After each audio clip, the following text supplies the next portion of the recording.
follow society, because in sport, we do look at each other as equals and as human beings, except for when they're talking about hiring people in management. Right. The Rooney Rule still don't come through yet. I mean, we gotta go. But on the playing field, it's about who we as human beings, who can help us win, right? And that's what Red Auerbach and Bill Russell stood for. Now, when they walked outside of the arena, then they had to make the choice. Do they accept the construct, again, of race? And if you accept the construct of race, then on top of that, you are allowed to have racism when you accept the construct of race. But if we all are human beings, then we can't have racism or racist. You know, when we look at, so I'm like you guys, I celebrate American history, which is our history, every month out the year. And I hope that for parents and kids that go home, now we have the internet, now we have tools at our hand. And no, you aren't being taught Black American history in schools, but now we can still go out and find that history. It's not like when we grew up and maybe it was buried someplace in the encyclopedia. All you got to do is go type in some words and you can get it right now and understand where you've come from and how special you are. Can I just end with this one thing? These four brothers sitting here, we didn't all come from Africa. And there was a country before 1492, and our history goes way beyond 1492. So you can't start us at 1492. We were always here. We were always here. We were always here.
Of course not. If you're going to look at three players and say they caught up to the rest of Americans when we had hundreds of Americans to do the same, like you can't just use three players to make that claim. Yeah. Or because of one tight game against Serbia. No, I don't believe it's close. We created basketball. They influenced by us. Luka influenced by Americans. So is Jokic. All these dudes is influenced by Americans. It's cute for sure. People going to try to switch the narrative up or try to hype some shit up when in reality it's like we've been dominating these dudes for this whole time. This basketball shit is ours. Like we created this shit for real. The best players come from the places we come from. What's going on, guys, and welcome back to the channel. Thank you guys for tuning in and appreciate all the new subscribers.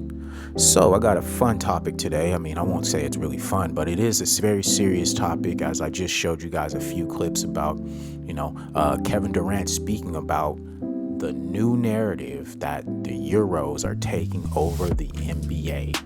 Now, this is something that I can definitely speak to because this is something that I've noticed, and it's definitely a topic that I feel like I can definitely speak about, being a former athlete myself, and then as well, having a true love for basketball, and not only that, sports in general.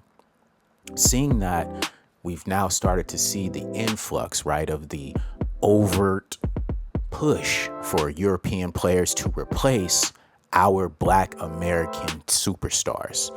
And there's a lot of controversy that's going around about this, not only just in the NBA, but as well in baseball. We've also seen it now in football. And so this was also a topic that I really wanted to talk about, and it also lines up right with the topics that I usually talk about right here on this channel. Are Black Americans being replaced in American sports?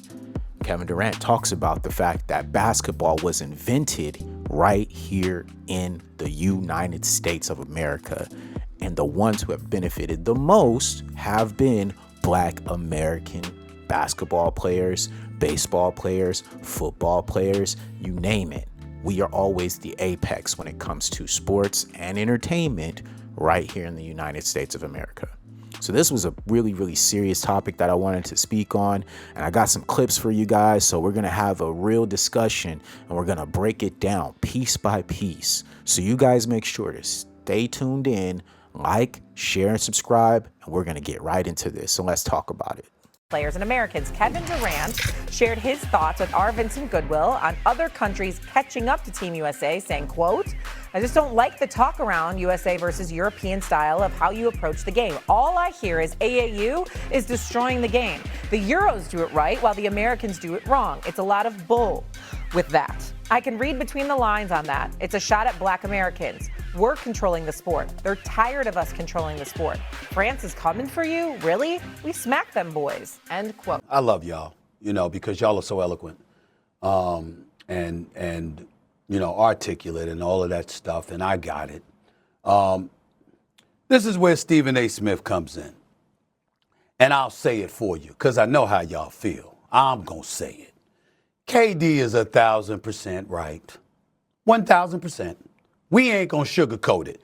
It ain't for y'all to do. I understand. You sit in this seat, you got to take some heat. White America, throw the heat in my direction, leave Vinny and Eminem alone. KD is right. 1,000%, okay? Now, before you want to sit up there and throw shade at Kevin Durant, let me remind America of who he is. He is a two-time NBA champion. He is a two-time NBA Finals MVP. He is a former league MVP. He is a four-time scoring champion. And oh, by the way, he has 4 Olympic gold medals. 4. Okay, 2012, 2016, 2020, and just 2024. By the way, in those 4 Olympics, Kevin Durant has scored 518 points. No one else has scored over 400. No one. That's KD. One of the most decorated basketball players in history. In history. Who, by the way, burner account or not, when he speaks, he is genuine, he is authentic, he is honest, he's a good dude. And I'm somebody he's taking shots at. And I'm telling you, it has never fazed me because I know he's a good brother. He's a good man, okay? And he just might be in his emotions from time to time, but he's a good brother. And there's no questioning him. When he says this, understand why he says this. It originates for why we wanted to globalize the brand to begin with. No doubt you, the NBA, who has obviously supported these players and always has, from Commissioner David Stern to Russ Granick, the former deputy commissioner, to Adam Silver, to Mark Tatum. These men have supported these brothers. But America hasn't always done so. America, when you talk about globalizing the sport, certainly money has everything to do with it, okay? Well, a lot to do with it. But the other part in globalizing your brand is whitening the sport too. Because when you've got the Luka Doncic of the world, the Dirk Nowitzkis before him, the Manu Ginobilis and others, because you didn't have enough white American players to excel on a level that could make the sport more profitable and what have you, and you had to rely on the brothers.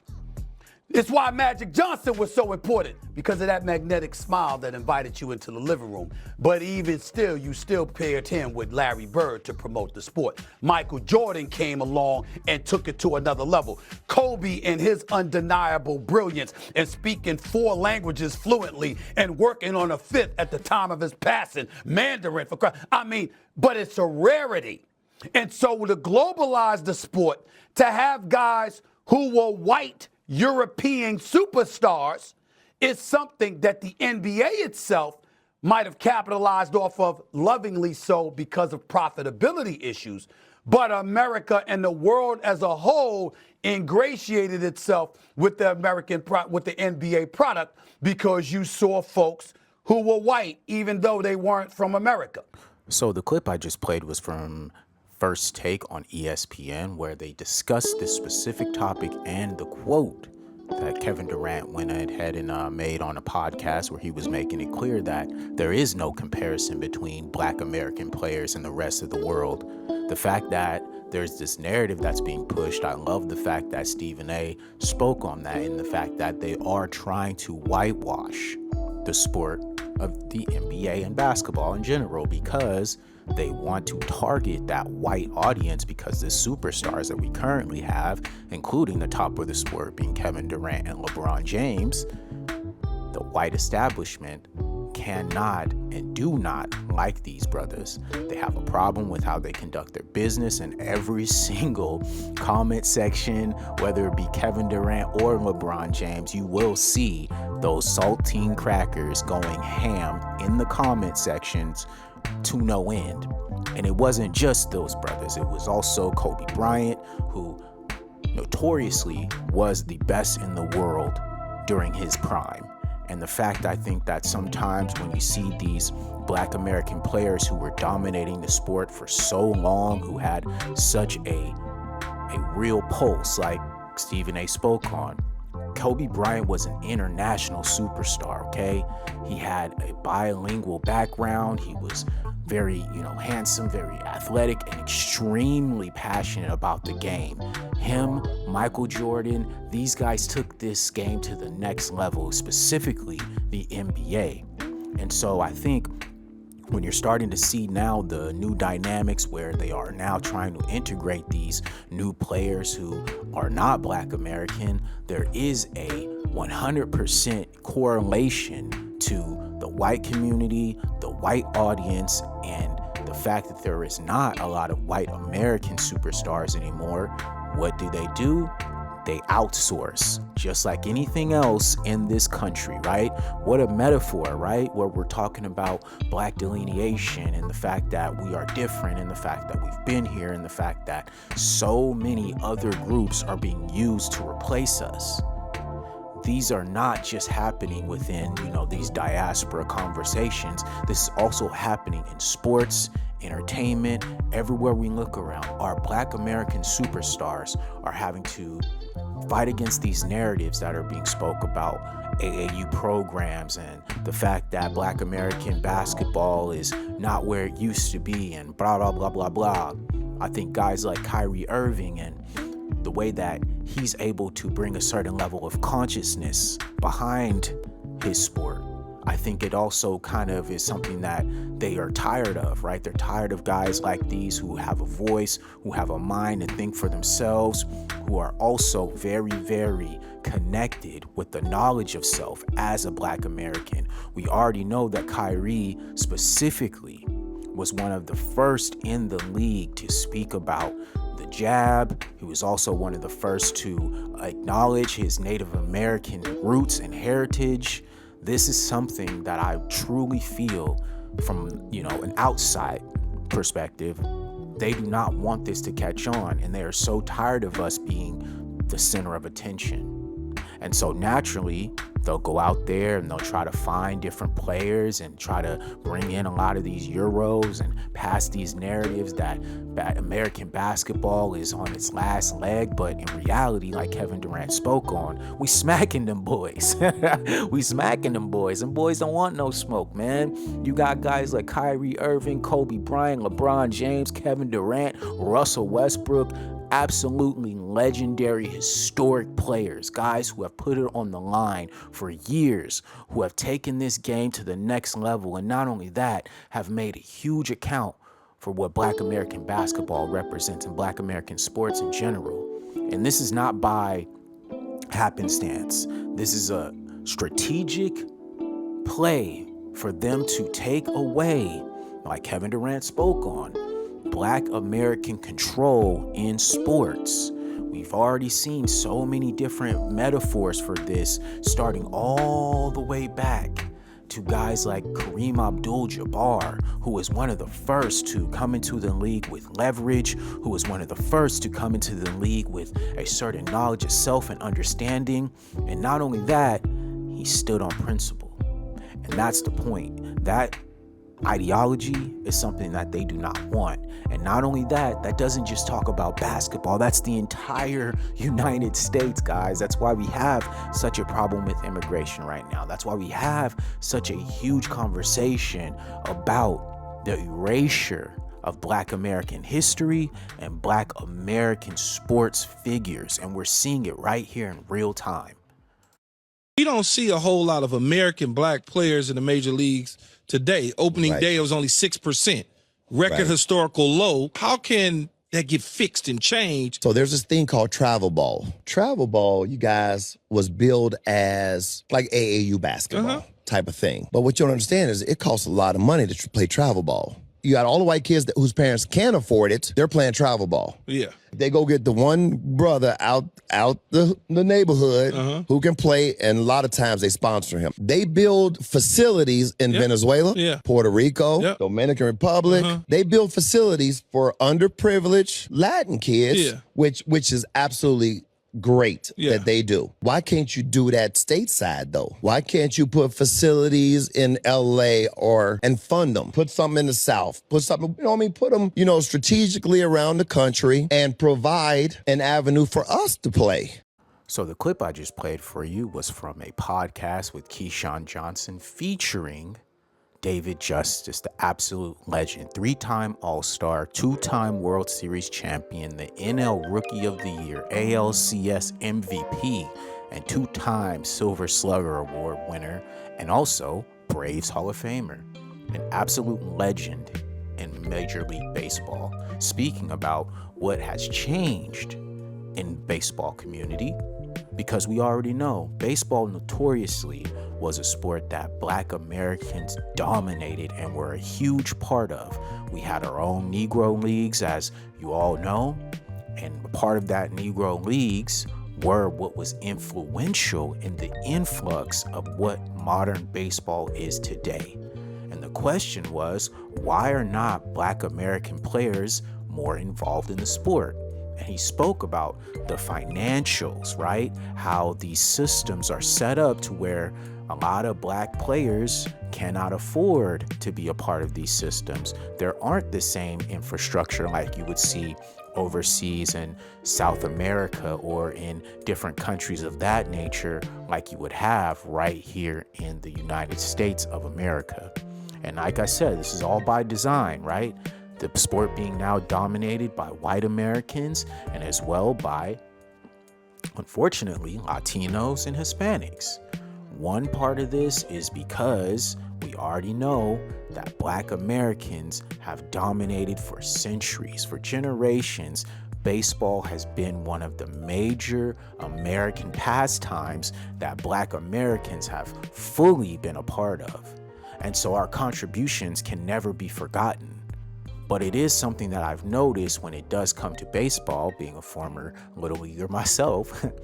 It's very important that we speak on these type of things because baseball is an intricate part of American culture. And the fact that you slowly take away the accessibility for Black Americans to play the sport, naturally disinterest will come when honestly, you can just grab a basketball for a couple dollars, and you can grab a football for a couple of dollars, find an open field, find an open court, and go at it and build your skill set. Baseball is a very specific club, a very specific sport where you need that constant training, that constant spot to always be able to go to. And as well, you're gonna need a lot of financial backing. And that is by design because Black Americans have notoriously dominated this sport. And that's something that I want to speak on, right? Is the fact that historically, Black Americans in baseball have been slowly phased out and replaced with Hispanics, white Americans, and Latinos. And this is something that I think is a huge problem.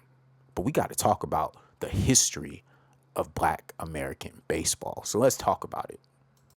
The Negro Leagues were a professional baseball league in the United States, comprising teams of Black Americans. The term may be used broadly to include professional black teams outside of the leagues, and it may be used narrowly for 7 relatively successful leagues beginning in 1920 that are sometimes termed Negro Major Leagues. In the late 19th century, the baseball color line developed, excluding black Americans from playing in major baseball leagues and affiliated minor leagues, collectively known as organized baseball. The first professional baseball league consisting of all black teams, the National Colored Baseball League, was organized strictly as a minor league, but failed in 1887 after only 2 weeks owing to low attendance. After several decades of mostly independent play by a variety of teams, the first Negro National League was formed in 1920 by Rube Foster. Ultimately, 7 Negro major leagues existed at various times over the next 30 years. After the integration of organized baseball began in the late 1940s, the quality of the Negro League slowly deteriorated. The Negro American League's in 1951 season is generally considered the last Negro League season, although the last professional club, the Indianapolis Clowns, operated as a humorous sideshow rather than competitively from the mid-60s to the 80s. And listen, guys, this was all by design, right? Us having successful leagues, like we already mentioned, some as old as 1887, okay? This is before any other forms were created for us to play. We were already dealing with segregation, so we were not allowed to play among white American players. But I find it kind of interesting that around that time, especially during Jackie Robinson's era, where he was integrated into the major leagues, that killed our Negro baseball leagues. And I think that was by design, because from the stories and from the documentaries that I've watched, you could see that our leagues were packed. The attendance was out of control. They were selling tickets everywhere they went across the country, was sold out. And I think personally, and this is just my opinion, this all stems back to them whitewashing the sport, right? Them taking away from us making their leagues more valuable by taking our talents to their league. And then what happens? We're the ones who have to hold the line. And it's very unfortunate because we have so many cases of this where we see Black Americans have started something, Black Americans have contributed to something, Black Americans have gone out of their way to make it their own independent leagues. And right away, those white American leagues were, let's keep it honest, they were lacking the talent that was necessary for them to draw the crowds that the Negro leagues were drawing. Okay, the attendance, the money that was being made, and a lot of times strictly in the South and in the North, you can already, put the 2 and 2 together about, how kind of these things would go. But I just find it very interesting, that we're now starting to see this influx, right? This overt attack on Black American athletes and specifically Black American baseball players, where we do not see the same numbers. Like Keyshawn talked about, 6%. That is a very, very low percentage of baseball players in comparison to where we used to be, where we were pretty much 50-50. And I think that when you look back and you look at professional sports in general and just where we're at in, this climate, it makes sense for them, right, the white establishment, to phase us out, to make us a narrative that we are, the ones who are messing up the sport. We're the ones who are ruining the sport, okay? And not only that, totally dismissing the interest that a lot of Black Americans had in baseball. This being, as you guys can see, one of our earliest sports that we participated in and organized our own independent league. It's so sad, sometimes to think about it, because when I was growing up, I would always hear these stories about, the Negro Leagues, and my grandpa that would talk about what his travels were like and how him and his friends and family would attend these games. And it was something that I always cherished, and I always was very, very curious about the Negro Leagues and why it didn't, come together and why it didn't continue to grow. But I think them integrating and the push for civil rights as Black Americans, there was also a shift that happened away from us focusing on our own independence and putting that into integration. And a lot of, Black Americans talk about this is, did integration help us or did it hurt us? And that's a question I'll leave for you guys in the comments, right? Do you guys think that the integration of Black Americans was something that was good for us, or do you think it was something that set us back in comparison to us having things like our own leagues, our own participation, our own award ceremonies, everything that was independent from the white American community? But I also wanted to speak as well on the fact that we start to see these slights, right? These people who talk down on Black Americans and they talk down on Black American athletes and what we bring to the table, not understanding our history and the things that we've done and the things that we've contributed, not only to the sport worldwide, but to American sports specifically. And that's why I wanted to talk about baseball and basketball specifically, because these are American sports. These sports were created here in America. These are sports that were started here in America. And the fact that Black Americans have slowly but surely been phased out of these sports, or they are trying to phase us out of these sports, it is not by happenstance. This is by design, because a lot of Black Americans have built generational wealth through athletic abilities. And that is something that I think they have started to see that, and they're like, you know what, we have to cut this pipeline off because we understand that the competition, we cannot compete. And I know in my heart what that means. But y'all let me know in the comments, what do you guys think? Do you guys think that Black Americans are being phased out of American sports? Do you think that there should be a new push for more Black American players in not only the NBA, but as well in Major League Baseball? Please let me know in the comments, guys, because this is something that, I've been thinking about for a while, and I wanted to put this video together to kind of bring it all together, right? To kind of bring it home and just kind of get some opinions from you guys as I do my own research. Of course, that's what we do right here on Elite Media. So when I come to the conclusion, I have to say that for the next generation, and I hope that we make it, we do focus on these Black American athletes and Black Americans integrating back into the sports that we dominate. So make sure you guys like, share, and subscribe. I appreciate everyone who comes by and gives comments and feedback. The channel's growing, and we surely appreciate everyone who comes by, shows us love, and leaves comments, leaves likes, because it really does mean a lot to us. Thank you so much, and I'm out. Peace.